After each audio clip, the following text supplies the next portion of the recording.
দেশবাসী 12 ফেব্রুয়ারিতে ভোট দেওয়ার জন্য সারা মুক্তাগাছা জেগে উঠেছে। আজকে মুক্তাগাছাবাসীর উদ্দেশ্যে দুই একটি কমিটমেন্ট দিতে চাই।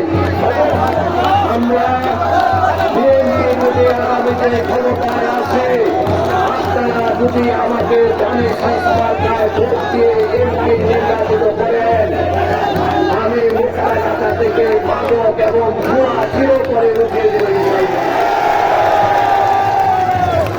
নারীদের জন্য কর্মসংস্থানের ব্যবস্থা করব।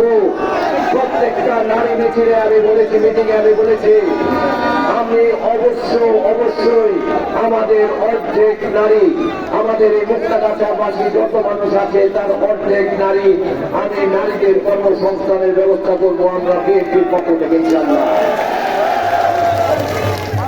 ইতিমধ্যে আমাদের নেতা তারেক রহমান সাহেব ঘোষণা দিয়েছেন, আগামী 1.5 বছরের ভিতরে যদি বিএনপি সরকার ক্ষমতায় আসে, আগামী 1.5 বছরের ভিতরে বাংলাদেশের 1 কোটি বেকার যুবকের চাকরি দিবে দেশে এবং বিদেশে। সেটার সবচেয়ে বড় অংশ ইনশাআল্লাহ মুক্তাগাছায় আসবে।